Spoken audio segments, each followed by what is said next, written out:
50 Nasihat Luqman Al-Hakim kepada anaknya.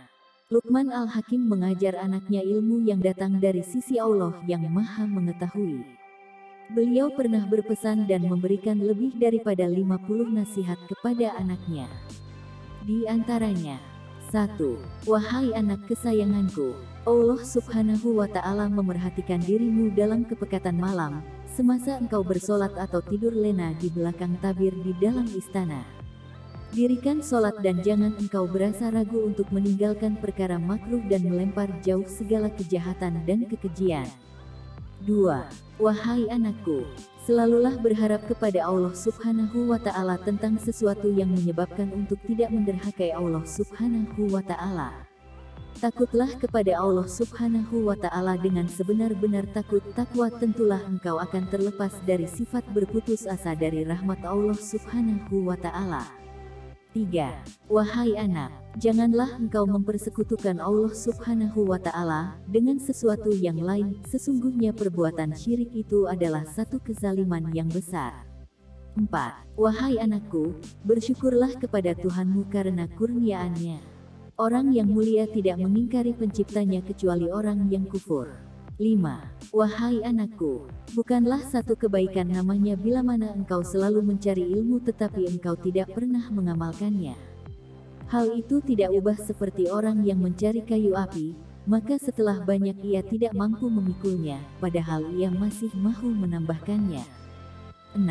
Wahai anakku, ketahuilah, sesungguhnya dunia ini bagaikan lautan yang dalam, banyak manusia yang karam ke dalamnya. Jika engkau ingin selamat, agar jangan karam, layarilah lautan itu dengan sampan yang bernama takwa, isinya ialah iman dan layarnya adalah tawakal kepada Allah Subhanahu wa Ta'ala. 7. Wahai anakku, orang-orang yang sentiasa menyediakan dirinya untuk menerima nasihat, maka dirinya akan mendapat penjagaan dari Allah Subhanahu wa Ta'ala. Orang yang insaf dan sedar setelah menerima nasihat orang lain, maka dia akan sentiasa menerima kemuliaan dari Allah Subhanahu wa Ta'ala juga. 8. Wahai anakku, jadikanlah dirimu dalam segala tingkah laku sebagai orang yang tidak ingin menerima pujian atau mengharap sanjungan orang lain, karena itu adalah sifat riya yang akan mendatangkan cela pada dirimu. 9. Wahai anakku, jangan engkau berjalan sombong serta takbur, Allah Subhanahu wa Ta'ala tidak meredai orang yang sombong dan takbur. 10. Wahai anakku, selalulah baik tutur kata dan halus budi bahasamu serta manis wajahmu, dengan demikian engkau akan disukai orang melebihi sukanya seseorang terhadap orang lain yang pernah memberikan barang yang berharga. 11.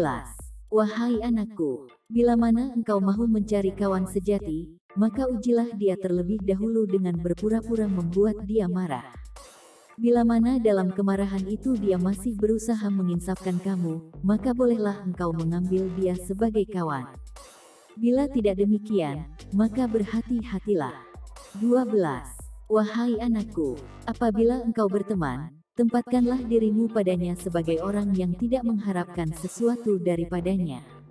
Namun biarkanlah dia yang mengharapkan sesuatu darimu. 13. Wahai anakku, sesiapa yang penyayang tentu akan disayangi, sesiapa yang pendiam akan selamat daripada berkata yang mengandungi racun, dan sesiapa yang tidak dapat menahan lidahnya dari berkata kotor tentu akan menyesal. 14. Wahai anakku, bergaul rapatlah dengan orang yang alim lagi berilmu. Perhatikanlah kata nasihatnya, karena sesungguhnya sejuklah hati ini mendengarkan nasihatnya, hiduplah hati ini dengan cahaya hikmah dari mutiara kata-katanya bagaikan tanah yang subur lalu disirami air hujan. 15.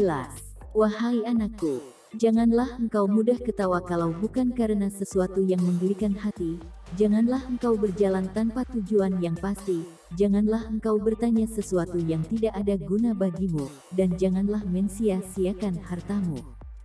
16. Wahai anakku, sekiranya kamu di dalam sholat, jagalah hatimu, sekiranya kamu makan, jagalah kerongkongmu, sekiranya kamu berada di rumah orang lain, jagalah kedua matamu, dan sekiranya kamu berada di kalangan manusia, jagalah lidahmu. 17. Wahai anakku, Usahakanlah agar mulutmu jangan mengeluarkan kata-kata yang busuk dan kotor serta kasar, karena engkau akan lebih selamat bila berdiam diri. Kalau berbicara, berusahalah agar bicaramu mendatangkan manfaat bagi orang lain. 18. Wahai anakku, berdiam diri itu adalah hikmah perbuatan yang bijak, sedangkan amat sedikit orang yang melakukannya. 19. Wahai anakku, janganlah engkau menghantarkan orang yang tidak cerdik sebagai utusan. Maka bila tidak ada orang yang cerdik, sebaiknya dirimulah saja yang layak menjadi utusan. 20. Wahai anakku, janganlah engkau bertemankan dengan orang yang bersifat talam dua muka, kelak akan membinasakan dirimu. 21. Wahai anakku, sesungguhnya orang bertalang dua muka bukan seorang yang jujur di sisi Allah Subhanahu wa Ta'ala. 22. Wahai anakku, jauhilah bersifat dusta, sebab berbohong itu mudah dilakukan, bagaikan memakan daging burung, padahal sedikit sahaja berdusta itu telah memberikan akibat yang berbahaya. 23. Wahai anakku, sesiapa yang berbohong hilanglah air mukanya, dan sesiapa yang buruk akhlaknya banyaklah duka citanya. 24. Wahai anakku, bersabarlah di atas apa yang menimpa dirimu, karena yang demikian itu menuntut kepastian kukuh daripadamu dalam setiap kejadian dan urusan. 25. Wahai anakku, apabila engkau mempunyai dua pilihan di antara taksiah orang mati atau hadir majelis perkawinan, pilihlah untuk menziarahi orang mati, sebab ianya akan mengingatkanmu kepada kampung akhirat, sedangkan menghadiri pesta perkawinan hanya mengingatkan dirimu kepada kesenangan duniawi sahaja. 26.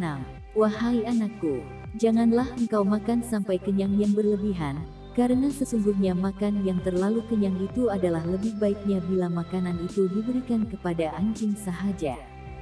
27.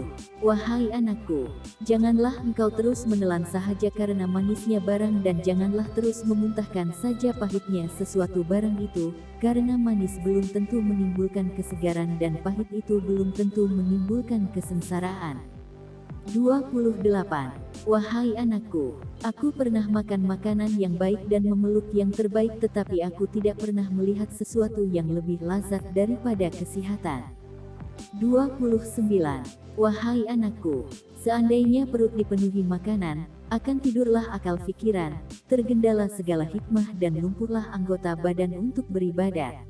30. Wahai anakku, apabila perutmu telah penuh sesak dengan makanan, maka akan tidurlah pikiranmu, menjadi lemah hikmahmu, dan berhentilah malas seluruh anggota tubuhmu daripada beribadat kepada Allah Subhanahu wa Ta'ala, dan hilanglah kebersihan hati, jiwa, dan kehalusan pengertian, yang dengan sebab keduanya lah dapat diperoleh lazatnya munajat dan berkesannya zikir pada jiwa. 31. Wahai anakku, makanlah makananmu bersama-sama dengan orang-orang yang takwa, dan musyawarahlah urusanmu dengan para alim ulama dengan cara meminta nasihat dari mereka. 32. Wahai anakku, jangan engkau berlaku durhaka terhadap ibu dan ayahmu dengan apa jua sekalipun, melainkan apabila mereka menyuruhmu durhaka kepada yang maha berkuasa. 33. Wahai anakku, Allah mewasiatkan dirimu, berbuat baiklah dengan ibu dan ayahmu. Justru, jangan engkau menghardik mereka dengan perkataan maupun perbuatan dibenci. 34. Wahai anakku, seandainya ibu bapamu marah kepadamu karena kesilapan yang kamu lakukan, maka marahnya ibu bapamu adalah bagaikan bajak bagi tanam-tanaman. 35.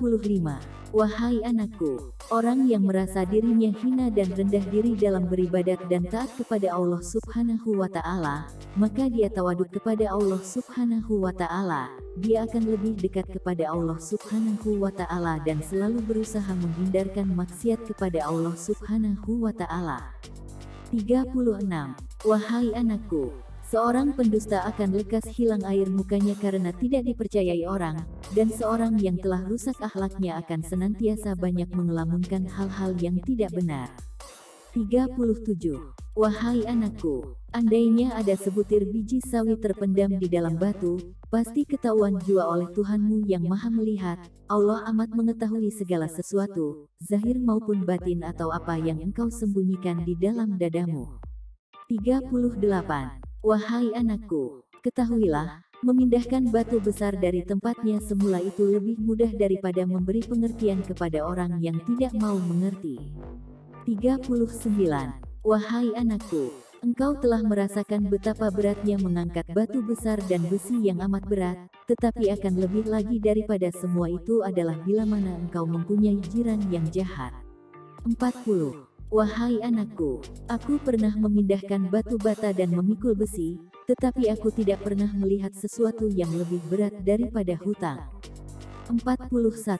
Wahai anakku, jauhkan dirimu dari berhutang, karena sesungguhnya berhutang itu boleh menjadikan dirimu hina di waktu siang dan gelisah di waktu malam. 42. Wahai anakku, apakah tidak engkau perhatikan, apa yang Allah bentangkan bagimu apa-apa yang ada di langit dan di bumi daripada kebaikan yang amat banyak. 43. Wahai anakku, apa yang engkau menikmati di kehidupan ini lantaran karunia-Nya yang penuh keamanan, keimanan dan kebaikan yang melimpah ruah, di taman dunia yang subur mekar dengan bunga-bungaan serta tumbuhan yang berseri-seri. 44. Wahai anakku, ambillah harta dunia sekadar keperluanmu sahaja dan nafkahkanlah yang selebihnya untuk bekalan akhiratmu. 45. Wahai anakku, janganlah engkau condong kepada urusan dunia dan hatimu selalu disusahkan oleh dunia saja karena engkau diciptakan Allah Subhanahu wa Ta'ala bukanlah untuk dunia sahaja. Sesungguhnya tiada makhluk yang lebih hina daripada orang yang terpedaya dengan dunianya. 46. Wahai anakku, jangan engkau buang dunia ini ke bakul sampah karena nanti engkau akan menjadi pengemis yang membuat beban orang lain. Sebaliknya janganlah engkau peluk dunia ini serta meneguk abis airnya karena sesungguhnya yang engkau makan dan pakai itu adalah tanah belaka. 47. Wahai anakku, tidak ada kebaikan bagimu untuk mempelajari apa yang belum kamu tahu sedangkan kamu belum beramal dengan apa yang kamu tahu. 48. Wahai anakku, ingatlah dua perkara yaitu Allah Subhanahu wa Ta'ala dan mati, lupakan dua perkara lain yaitu kebaikanmu terhadap hak dirimu dan kebaikanmu terhadap orang lain. 49. Wahai anakku, kehinaan dalam melakukan ketaatan kepada Allah Subhanahu wa Ta'ala lebih mendekatkan diri daripada mulia dengan maksiat perkara menyebabkan dosa kepadanya. Janganlah anakku undurkan melakukan taubat, sebab kematian datangnya tiba-tiba, sedang malaikat maut tidak memberitahukannya terlebih dulu. 50. Wahai anakku, sesungguhnya lama bersendirian itu dapat memahami untuk berfikir dan lama berfikir itu adalah petunjuk jalan ke surga. Begitulah 50 nasihat yang diberikan oleh Luqman Al-Hakim kepada putra kesayangannya. Semoga bermanfaat kepada diri kita juga. Wallahu a'lam bishshawab. Hanya Allah Maha mengetahui apa yang benar.